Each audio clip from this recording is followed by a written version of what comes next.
The Apothecary Diaries, Volume 6. Prologue. Jinshi stared at the crackling brazier. It was going to be another cold night. Ba-sen put some more coals on the fire. It got bitterly cold in the western capital after the sun went down. The whiplash change from the heat of the day might be enough to make some people take ill. Not Jinshi. He wasn't used to nights in this sandy region exactly, but at the moment, he preferred the chill. Jinshi was resting on a couch, a melancholy expression on his face. On the table in front of him, a cup of citrus and honey cut with hot water sat untouched. He was thirsty, but he couldn't bring himself to drink it. He didn't want to relinquish the sensation that still lingered on his lips. He let his fingers brush across his mouth, as if to confirm for himself what had touched them just an hour before. His body was possessed by a combination of heat and gloom that wouldn't seem to go away. He could still see it when he closed his eyes. Her face looking down at him, the stars above the only light. He hadn't been able to see her well, and yet it seemed to him he could remember her so clearly. Her eyes, usually languid, were dim, but her mouth glistened warm and moist. A thread dangled from the moistness and then fell away. It was over, Jinshi saw, with a combination of disappointment and relief. And then the regret. His partner was well within her comfort zone. She never blushed, nor looked away in embarrassment, only stared calmly, coldly down at the man beneath her, then licked her lips, sucking in the thread of saliva. She wasn't savoring the afterglow, but simply eliminating all traces, as if it had never happened. Her small body bestrode Jinshi's, easily twice her size, her hand placed over his heart. She could feel his heartbeat, but he couldn't feel hers. What did she think, feeling the way it raced and pounded? It was obvious at a glance. The wind caught her hair, sending ripples through it. Her eyes narrowed, and she looked at him. Her alluring lips arched. My, done already?" she seemed to ask, although she said nothing. Her smile made clear how much she still had left in her. It meant he had lost. Jinshi's shoulders slumped at the memory. He had tried to make some riposte, but the apothecary girl had simply said, "Pardon me," and left as if nothing had happened. She claimed she heard her cousin calling. It was like she had nothing more to do here. She would have been more emotional about a dog bite or a mosquito bite. Jinshi heaved a sigh as he returned to reality. "I knew it, sir. You're not feeling well, are you?" said his attendant, Ba-sen. If Jinshi said he was feeling fine, Ba-sen would only press him about whether something had happened. And if he said he was indeed feeling unwell, Ba-sen would probably take it upon himself to nurse Jinshi back to health and never leave the room. There were moments when Jinshi wished to be alone. He always wondered why Ba-sen hadn't inherited his father Gaoshun's intuition for that. The young man could be a bit dense. Jinshi wasn't the only one who felt out of sorts that day, though. Ba-sen seemed different from usual as well. His cheeks were redder than normal, not like he had suddenly gotten excellent circulation, but more like he was excited about something. Maybe it was fighting that lion. A bandage was wrapped around his right hand, the hand that had been holding the iron bar. It was swollen. When the apothecary girl had spotted the ugly appendage, she declared, "It's broken," and promptly begun to check him over, but inside she probably had questions about the obtuse young man. "You look more tired than I do today, Ba-sen. You ought to go get some rest." "By no means, sir. Not after what just happened. Who knows if they might try something else," he said earnestly. Jinshi really, really wished he would take a hint. Jinshi picked up the honey water, but didn't drink it, just let it warm his hands. Even if he'd changed into his sleepwear and gone to bed, Ba-sen probably still wouldn't have left. There was another couch in the room with a cushion that could double as a pillow if need be. Jinshi couldn't sleep, and it seemed Ba-sen couldn't either. Was it the adrenaline of fighting a large animal, or was it something else entirely? It was more than just the customary furrow in his brow. Ba-sen's lips were twisted into a frown. Some memory seemed to flit into his mind, and each time he would blink, then shake his head suddenly as if to get rid of it. It was very suspicious. One of the strange things about humans is how they become calm when someone else is struggling worse than they are. Jinshi let out another deep sigh. He couldn't go on like this. The night's banquet might have been over, but there were still more meetings tomorrow. He resolved to find some equilibrium. He recognized, though, that being alone would not be the best way to get his thoughts together. Instead, he said, "Ba-sen, Yes, Master Jinchi, Basen replied, using Jinchi's assumed name. That was easiest for Jinchi. If Basen wasn't going to call him by his true name, as he had when they were children, then this was the next best thing. Have you ever succeeded in bringing someone around? Frankly, Basen was not a very good choice to talk about such matters, but Jinchi wasn't looking for a serious response.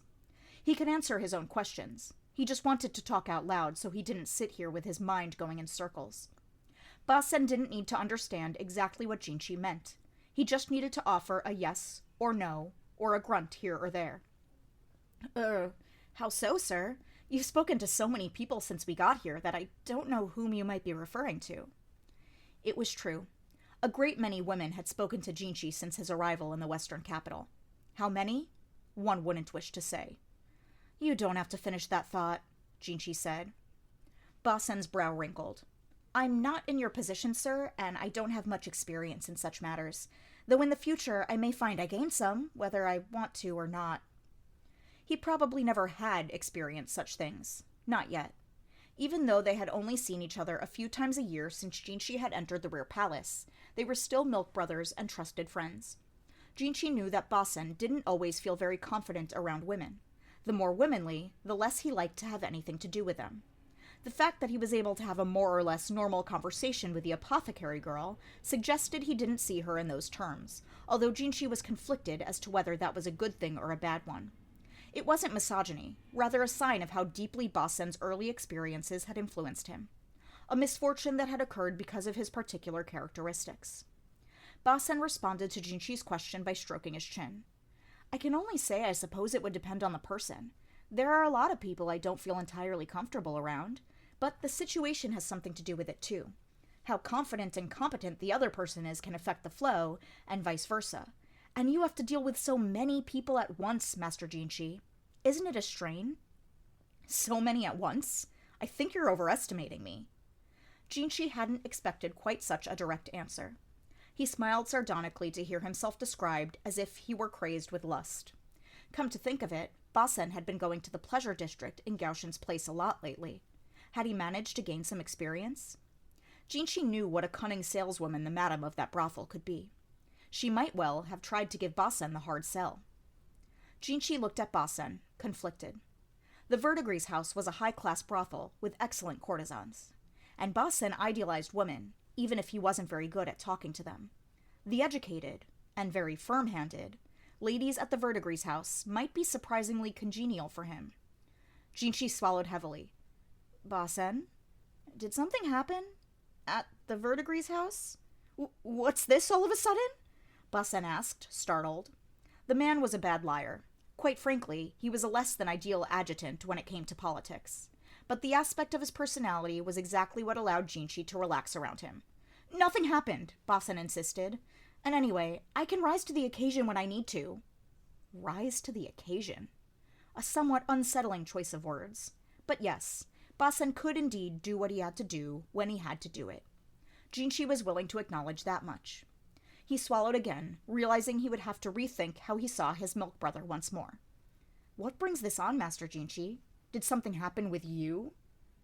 No, it's simply that there's someone I would very much like to triumph over, Jinchi said, although he had to struggle to get the words out. He was nowhere near smooth enough to handle so many women at once, and he wanted to avoid inflating Basen's opinions of his abilities any further. He went on. I'd gotten the idea that I knew how to play this game. This someone can be rather elegant, but in practice, I'm supposed to be the superior. And perhaps I trusted too much to that. That illusion was thoroughly shattered tonight, and it's left me feeling quite pathetic. He might not always have a great deal of confidence, but he'd at least had some. He couldn't count how many women had come onto him in his 6 years at the rear palace, and it had given him the, more than a little conceited, belief that he could make them dance in his palm. Basen was looking at him with a hint of amazement. This person must be quite skilled, sir, to make you say that. Yes. At least Basen didn't seem to realize whom Jinchi was talking about. Thankfully. We fought over something minor, he said. I started the fight, and I lost it. Basen looked puzzled for a second, and then he said, Ah, as if it all made sense to him. You lost, sir? Ah, so that's what you mean. A sparring partner, sir. What a bore they must be. He could be perceptive at the most surprising moments. Perhaps it would sound insulting to suggest Jinshi was startled to realize Basen even knew what it really meant to be rivals in love. But that Riku-san, that was his name, right? He might look like just another pretty face, but he wasn't to be underestimated. He was a direct subordinate of the strategist, Lakan, but he wasn't the one Jinshi was worried about. So there was someone at that banquet who could make even you admit defeat, Master Jinshi, Basen said quietly, looking profoundly thoughtful. Don't flatter me, please. I'm aware I'm still young. My opponent is like a willow tree, or like trying to shove a curtain. No matter how much I push or strike, they simply roll with it. The question was what his inexperienced self should do. The only thing that would help would be to gain some of that experience, he supposed. But how? He couldn't go about romancing another woman, but neither did it seem wise to head for a brothel simply because there supposedly wouldn't be any consequences. It was then that Basen said something quite unexpected. Can I be of help in some way? I'm sorry? Jinshi said, nearly dropping his water. He knew for a fact Basen was straight, so how could he say that? And yet Basen went on. I must confess, I'm not very capable. I'm all too aware that you're far more skilled than I am, Master Jinshi. But I venture this suggestion in the belief that it must be better than simply moping around doing nothing. Basen. Yes, he was right. And if Jinshi did it with Basen, well, on some level it didn't count, did it? That must be what the young man was thinking. Well, but... No, wait. Something was off here. Skill I may lack, but I'm confident in my stamina, how much I can endure, Basen said. Stamina? I really don't think... No, this wasn't a conversation Jinshi could continue. He quailed. Maybe Basen had been taught some twisted game at the Verdigris house, he fretted. Should he report this to Gaoshin? Basen, though, was looking at Jinshi, completely serious. He seemed excited, but not in the overheated way he had earlier. Just think of it as practice, sir. Nothing more. I may not be the person you have in mind, but just pretend. Jinshi lapsed into thought, and then jumped into action.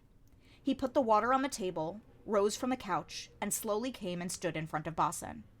Shall we move somewhere, sir? It's a bit cramped here. No, this is space enough. It wasn't as if they needed to use the bed, and he absolutely didn't want anyone to see them, so he had to finish this while they were still in this room. Basen was about 2 suns shorter than Jinshi. He wished Basen might shrink another 7. Jinshi leaned in, and Basen backed away. What was this? He acted so much like the very person Jinshi was imagining. Master Jinshi? It's all right. That's perfect. I'm, empty-handed. So am I. Yes. Now that he thought about it, he'd heard tell of employing all manner of tools and contraptions, but he had certainly never expected Basen to bring up such a thing. They had taught him perverse things in the Pleasure District, Jinshi was sure of it now. But maybe he shouldn't mention it to Gaoshin. All right. No more reason for Jinshi to hesitate then. No reason to be inordinately restrained. Each time Jinshi got closer, Basen opened up the space again, not with a slight stagger of the apothecary girl, but the agility of a trained soldier. Master Jinshi?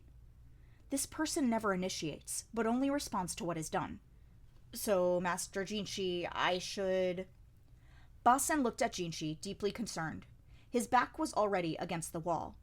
Jinshi had succeeded at that before. It could almost be called his specialty. With Basen all but cornered, Jinshi planted his hand firmly against the wall. Bam. Master Jinshi? No.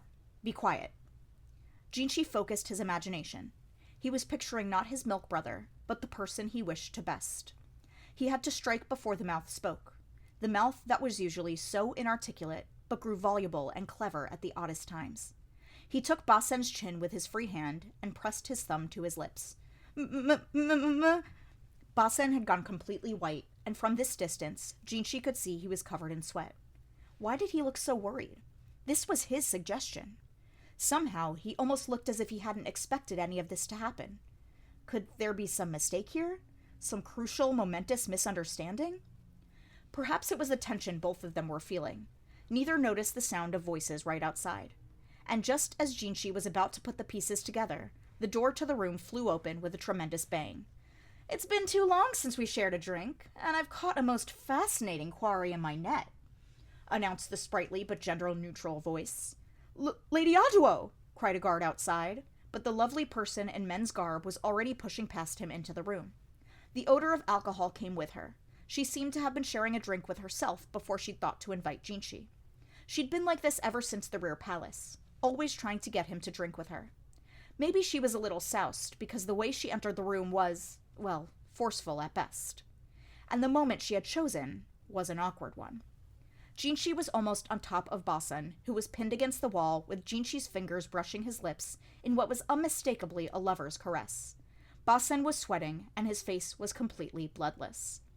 The two guards who had come in trying to restrain Aduo covered their eyes with their hands and peeked out between their fingers. As for Aduo, her eyes went wide and her mouth dropped open. "Ah," she said. "That's right. You don't have to choose a flower. I guess I was mistaken." With that, she backed out of the room and politely shut the door. Neither Jinshi nor Basen said anything, but after a moment of silence, the darkened Yo Manor was filled with the sounds of two men shouting at each other.